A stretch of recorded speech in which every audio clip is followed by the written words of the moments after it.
Hello friends, आज हम discuss करेंगे थर्मोडायनेमिक प्रोसेस के बारे में। देखिए, अगर हम थर्मोडायनेमिक्स की बात करें तो इसमें हम सिस्टम की ऐसी प्रॉपर्टीज डिस्कस करते हैं जो कि सिस्टम के एक इक्विलिब्रियम स्टेट से दूसरी इक्विलिब्रियम स्टेट में जाने पर चेंज होती हैं। तो इस तरह से सिस्टम जब एक इक्विलिब्रियम स्टेट से दूसरी इक्विलिब्रियम स्टेट में जाता है तो सिस्टम की प्रॉपर्टीज की वैल्यू में जो चेंज आता है उसको ही हम प्रोसेस या थर्मोडायनेमिक प्रोसेस कहते हैं। अल्टरनेटिवली हम कह सकते हैं जो थर्मोडायनेमिक प्रोसेस है वो एक ऐसा पाथ या ऑपरेशन है जिसके थ्रू सिस्टम एक स्टेट से दूसरी स्टेट में चेंज होता है।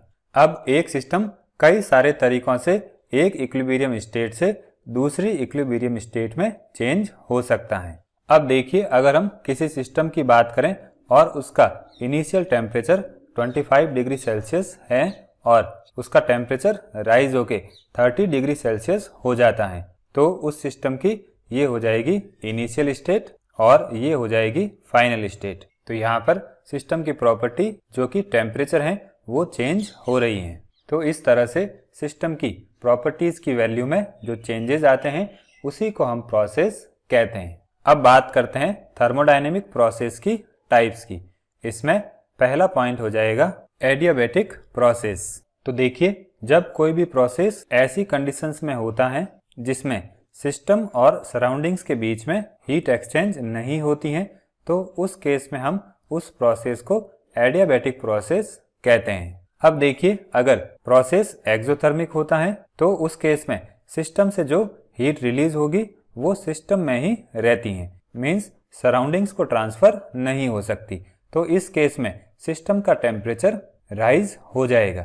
और अगर प्रोसेस एंडोथर्मिक होता है तो सिस्टम क्या करेगा, हीट एब्जॉर्ब करेगा। अब ये हीट सराउंडिंग से तो ट्रांसफर नहीं हो सकती तो इस वजह से इस एब्जॉर्ब होने वाली हीट को सिस्टम खुद ही सप्लाई करता है।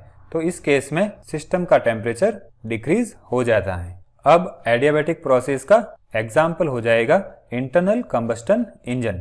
देखिए, जब कंप्रेशन स्ट्रोक होता है तो फ्यूल और एयर का मिक्सचर कंप्रेस होता है और इस वजह से वहां पर हीट जनरेट होती है और जो हीट जनरेट होती है वो सराउंडिंग्स को ट्रांसफर नहीं हो सकती। तो इस वजह से इस स्ट्रोक में टेम्परेचर इंक्रीज हो जाता है। अब बात करते हैं आइसोथर्मल प्रोसेस की। तो देखिए, ऐसा प्रोसेस जो कि कांस्टेंट टेम्परेचर पर होता है उसको हम आइसोथर्मल प्रोसेस कहते हैं। अब इस प्रोसेस में जो सिस्टम है वो सराउंडिंग्स के साथ हीट एक्सचेंज करता है। देखिए, अगर प्रोसेस एक्सोथर्मिक होता है तो उस केस में सिस्टम का टेम्परेचर राइज हो जाता है। तो टेम्परेचर को कांस्टेंट रखने के लिए सिस्टम एक्स्ट्रा हीट को सराउंडिंग्स को ट्रांसफर कर देता है और टेम्परेचर मेंटेन रखता है। इसी तरह से अगर प्रोसेस एंडोथर्मिक होता है तो सिस्टम का टेम्परेचर डिक्रीज हो जाता है। तो टेम्परेचर को कांस्टेंट रखने के लिए सिस्टम सराउंडिंग से हीट एब्जॉर्ब कर लेता है और टेम्परेचर कांस्टेंट रखता है। अब इसके एग्जाम्पल की बात करें तो इसको हम इंटरनल कंबस्टन इंजन के एग्जाम्पल से ही समझते हैं। देखिए, जब कंप्रेशन स्ट्रोक होता है तो टेम्परेचर राइज हो जाता है, लेकिन अगर ये कंप्रेशन स्लो होता है और इससे जो हीट प्रोड्यूस होती है उसको अगर हम वहां से रिमूव कर देते हैं तो सिस्टम का टेम्परेचर कांस्टेंट रहेगा। इसी तरह से अगर एक्सपेंशन होता है और उस केस में टेम्परेचर डिक्रीज हो जाता है तो हम एक्स्ट्रा हीट सिस्टम को सप्लाई करके उसका टेम्परेचर कांस्टेंट रख सकते हैं। फिर बात करते हैं आइसोबैरिक प्रोसेस की। तो देखिए, जब कोई सिस्टम स्टेट चेंज करता है और उस केस में सिस्टम का प्रेशर कांस्टेंट रहता है तो उस प्रोसेस को हम आइसोबैरिक प्रोसेस कहते हैं। अब इसको हम एग्जाम्पल से समझते हैं। देखिए, अगर हम एक ऐसे सिलेंडर में हाइड्रोजन और ऑक्सीजन की रिएक्शन करवाते हैं जिसमें एक फ्रिक्शनलेस पिस्टन लगा हुआ है। अब इन दोनों गैस के मिक्सचर को इलेक्ट्रिक आर्क के थ्रू इग्नाइट करवाते हैं तो उससे वाटर का फॉर्मेशन होता है। तो गैस जब लिक्विड में कन्वर्ट होगी तो वॉल्यूम क्या हो जाएगा, डिक्रीज हो जाएगा और वॉल्यूम जब डिक्रीज होगा तो सिस्टम का प्रेशर भी डिक्रीज होगा। तो इस प्रेशर को कांस्टेंट रखने के लिए हम पिस्टन को डाउनवर्ड मूव कर देंगे और इससे उस सिस्टम का प्रेशर कांस्टेंट रह जाएगा। अब देखिए इन दोनों केस को अगर हम कंपेयर करें तो प्रेशर तो हमने मेंटेन कर लिया, लेकिन वॉल्यूम क्या हो गया, डिक्रीज हो गया। तो हम कह सकते हैं आइसोबैरिक प्रोसेस में जो सिस्टम का वॉल्यूम है वो चेंज हो सकता है। इसी तरह से अगर हम एक ऐसी रिएक्शन करवाते हैं जिसमें वॉल्यूम इंक्रीज हो जाता है तो उस केस में हम पिस्टन को अपवर्ड मूव करा के प्रेशर कांस्टेंट रख सकते हैं, लेकिन इस केस में भी वॉल्यूम चेंज हो जाता है। अब बात करते हैं आइसोकोरिक प्रोसेस की।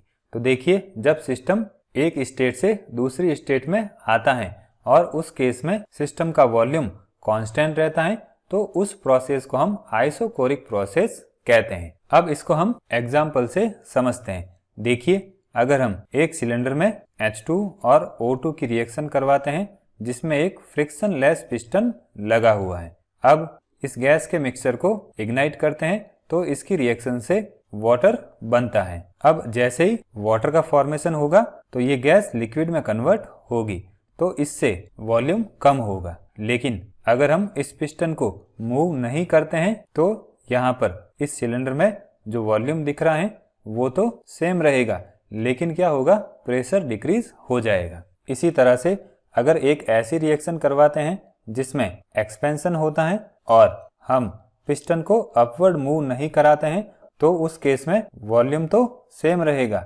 लेकिन यहाँ पर सिस्टम का प्रेशर बहुत ज्यादा इंक्रीज हो जाएगा। तो इस तरह से हम कह सकते हैं एक आइसोकोरिक प्रोसेस में सिस्टम का प्रेशर चेंज हो सकता है लेकिन वॉल्यूम चेंज नहीं होता है। अब बात करते हैं साइक्लिक प्रोसेस की।